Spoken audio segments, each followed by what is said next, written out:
So guys, welcome back to my channel Bonushree Educative Classes. It's me Bonushree, and if you're new to my channel, please do subscribe my channel and press the bell icon to receive the notification at the earliest.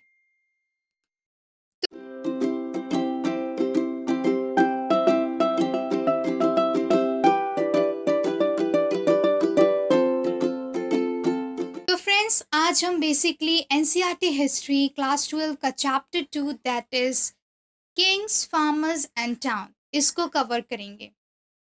तो सबसे पहले देख लेते हैं कि इस chapter में हमें कौन कौन से टॉपिक्स को कवर करने हैं। First is the Prinsep and Piyadasi, second the earliest states, third an early empire, fourth is the new notions of kingship, fifth is a changing countryside, sixth towns and trade, seventh is the how are inscription deciphered, and the last topic is limitations of inscription. तो guys basically मैं इस topic को 3 parts में divide करूँगी और उस हिसाब से वीडियो अपलोड करूँगी फॉर अ बेटर अंडरस्टैंडिंग, ताकि आप सब में किसी भी प्रकार का कन्फ्यूजन क्रिएट ना हो and you get quite easy to understand it what am I trying to teach you. So basically आज गाइस हम 3 टॉपिक, फर्स्ट के जो 3 टॉपिक है उसको कवर करेंगे। So let's move forward to our first topic, that is the Princip and Piyadasi. So guys, इसमें क्या था कि most of the developments in Indian epigraphy took place in 1830. What is epigraphy? Epigraphy is the study of inscription. तो basically India में development in the field of epigraphy कब start हुआ? It started from 1830. Okay, so James Princip, an officer in the Mint of East India Company, deciphered Brahmi and Kharosthi, two scripts that were used in the earliest inscription in coins. Okay, so James Princip कौन था? He was the officer of East India Company and was the first one to decipher Brahmi and Kharosthi. Brahmi and Kharosthi basically is the लिपि जिसमें मतलब language कह सकते जिसके सहारे उस टाइम में इंस्क्रिप्शंस लिखे जाते थे। So it is a very important question as a MCQ कि who discovered the Brahmi and Kharosthi script? So it was James Prinsep. So इस इंस्क्रिप्शंस में क्या देखे गए कि the king was referred to Piyadasi, Piyadasi meaning pleasant to beheld. तो उस time में बेसिकली किंग्स जो थे उनको एक नाम दिया जाता था, that was known as Piyadasi, means pleasant to beheld. So the next thing is that Ashoka जो थे, उनको पियदसी के नाम से बुलाया जाता था, मतलब मेंशन किया गया इंस्क्रिप्शन में Ashoka as Piyadasi. So this give a new direction to the investigators in the Indian political history, and as Europeans and Indian scholars use inscriptions and texts composed in variety of languages to reconstruct the lineage of Mysore dynasties that had ruled the subcontinent. तो जैसे ही James Prinsep ने Brahmi and Kharoshthi को discover किया, decipher किया, उसके बाद से जो था कि उन्हें बहुत से जो इंस्क्रिप्शन थे जिनका लैंग्वेज उन्हें नहीं पता था, they could not read it. तो इसके आने से it was quite helpful for the investigators to reconstruct the Indian history. Now they were able to read different types of inscriptions which were left undeciphered. Okay, so let's move to our next topic. I hope ये clear है आप सबको. So next topic is the earliest state, the 16 Mahajanpadas. So the 16th century BCE is regarded as a turning point in Indian history. जो 16th century BCE है उसे generally turning point in Indian history क्यों कहा जाता है? Because it was the era associated with the early state cities, the growing use of iron, the development of coinage. इस time में क्या हुआ था? इस टाइम में there was high use of iron, iron का इस्तेमाल बहुत लार्ज अमाउंट में किया जाता था, और इस टाइम में कॉइन्स प्रोडक्शन भी it was on a high scale, development होने लगा in the field of coin production. even the Buddhism and Jainism, the two new diverse system and thought, two new religion begin to be seen during this era. Okay.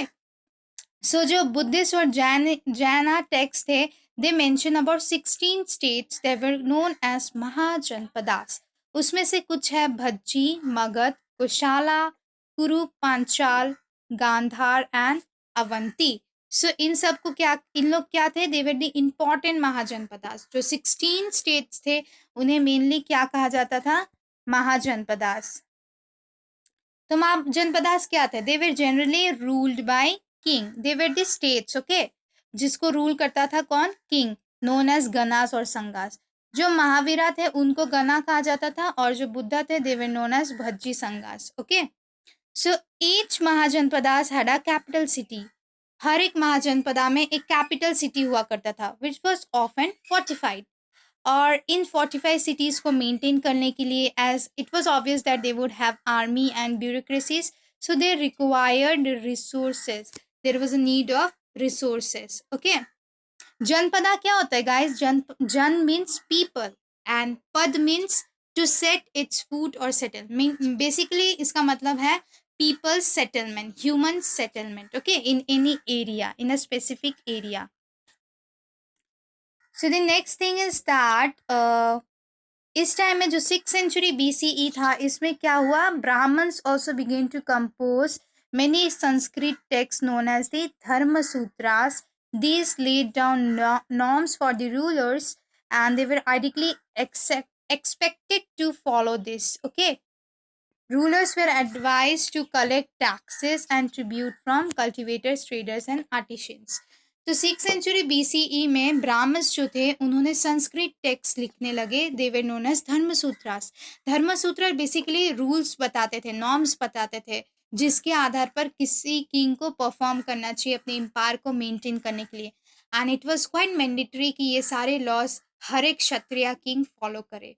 तो इसके अनुसार से उन्हें क्या कहा जाता था कि you must collect taxes and tributes from cultivators. Tax collect करने के लिए कहा जाता था from the peasants and all. Tribute मांगा जाता था उनसे, ट्रेडर्स और आर्टिशियंस से भी. ओके.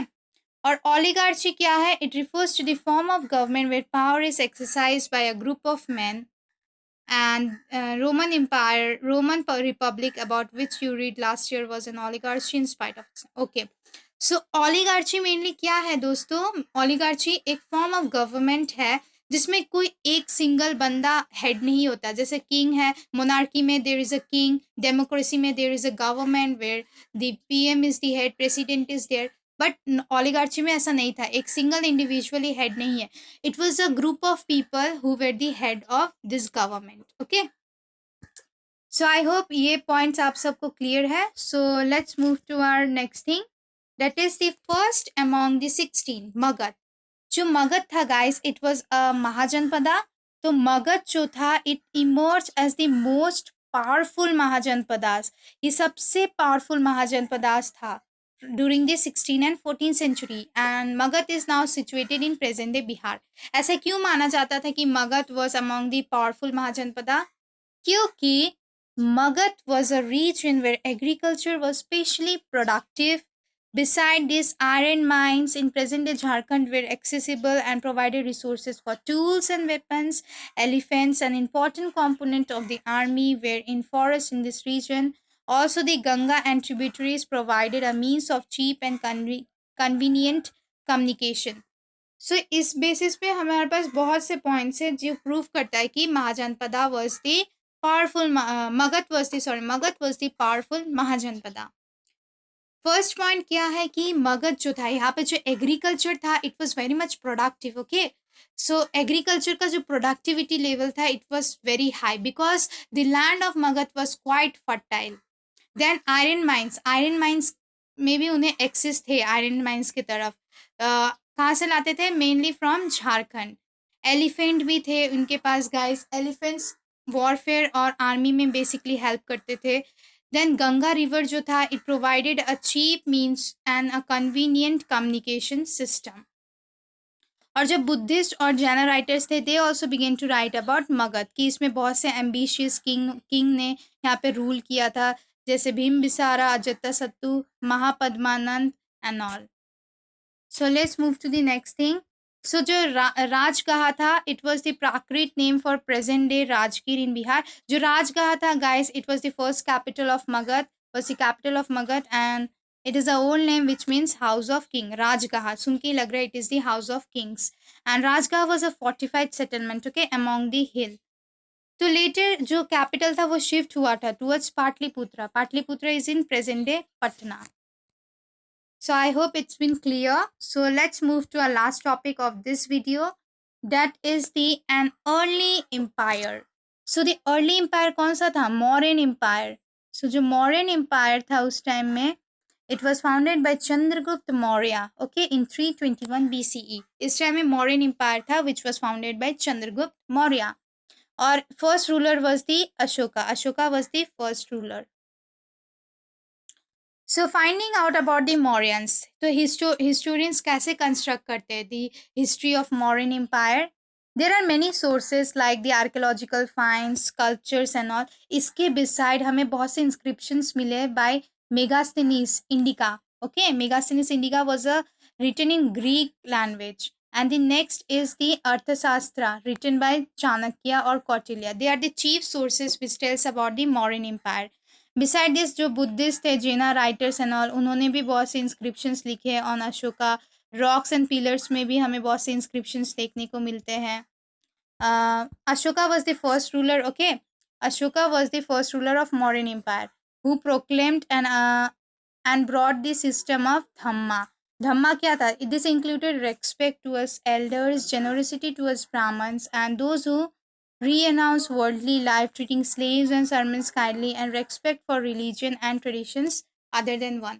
So जो धम्मा था, it was introduced by Ashoka. धम्मा क्या था? It was the laws, okay, जो laws निकाल गए थे. इसमें हमें क्या बताता है कि we must respect our elders. एक generosity वाला behavior होना चाहिए towards the ब्राह्मण, और slaves और servants को भी we must treat them kindly. और सिर्फ अपना religion को respect नहीं करना चाहिए. We must respect other religions too. So they administrating the empire. There was a 5 major political centers. They were the Patliputra, Takshila, Ujjayini, Toshali और Suvarnagiri. Okay. तो इसमें बेसिकली क्या था कि ये जो एरियाज थे, ये जो 5 पॉलिटिकल सेंटर्स थे, they were here the administrative control was strongest. Okay. These centers were carefully chosen, both Takshila for long distance trade और जो सुवर्णगिरी था, it was the golden mountain tapping for gold mines of Karnataka. So इन सारे 5 political centers में there was a good administrative system, effective administrative system, a strong one. और तक्षशिला और Ujjaini was very much favorable for long distance trade. और सुवर्णगिरी हमें gold mines की तरफ, it help us to access the gold mines. Okay. So now let's move to the next thing. जो इस time में communication था, एम्पायर का जो कम्युनिकेशन था, it was through the land and river roots. और ये बहुत ही एफिशिएंट वे में इसको अरेंज किया गया था. और इस ऑब्वियसली इसमें आर्मीज थे, और आर्मी कमिटी को they divide into 6 committees. Okay, one looked for the 6 सब committees. One looked for the army, second for the transport and provinces, third was responsible as a foot soldier, fourth for the horses, and fifth chariots, and sixth for the elephants. So it is very important question guys कि आप सबसे पूछा जा सकता है as a short question or a long answer type question that describe the administrative system of Mauryan Empire. Then you too have to mention all of these points. Okay, so please listen carefully कि ये बहुत important question है. So prepare a note on it. तो जो military system था यानी army था, उन्होंने उसका क्या किया था, 6 सब कमिटीज में इसे डिवाइड कर दिया था. ओके, यू कैन सी कि 6 कमिटीज क्या थे, जैसे कि मैंने आप सबको बता दिया ऑलरेडी.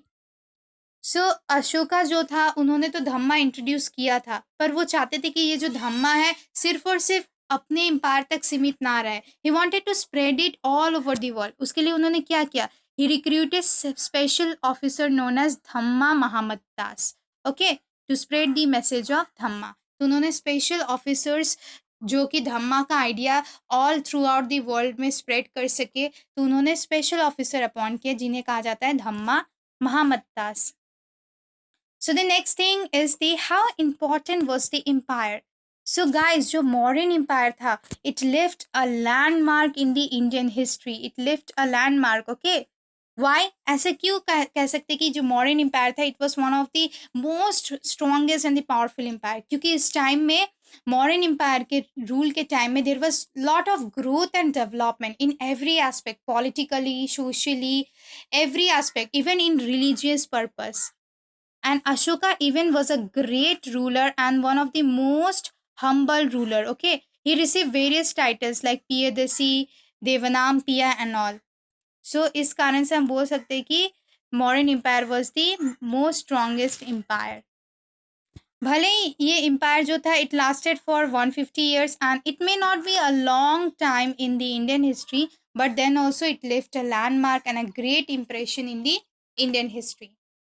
तो मौर्यन एम्पायर बहुत strongest and among the powerful empire था and it flourished under the rule of Ashoka. So guys, I hope कि आप सबको ये सारा टॉपिक समझ में आया है, समवट क्लियर हुआ है, सब कुछ चीज़ें सॉर्टेड हुआ है. If not, if you have any type of doubt and any queries is needed, please let me know in my comment box. And अगर आपने अभी तक मुझे इंस्टाग्राम आईडी में फॉलो नहीं किया है guys, then please do follow in my Instagram ID for more updates. And अगर आपको किसी और टॉपिक में भी वीडियो चाहिए, please let me know, I try to make a video on that. And I hope आज का वीडियो जो था, ये बहुत ही ज़्यादा मददगार था आप सबके लिए. It was quite helpful. If yes, then please hit the like button, share my video, and do let me know in my comment box, and please subscribe my channel. So thank you guys for watching my video. Jai Hind, Jai Bharat.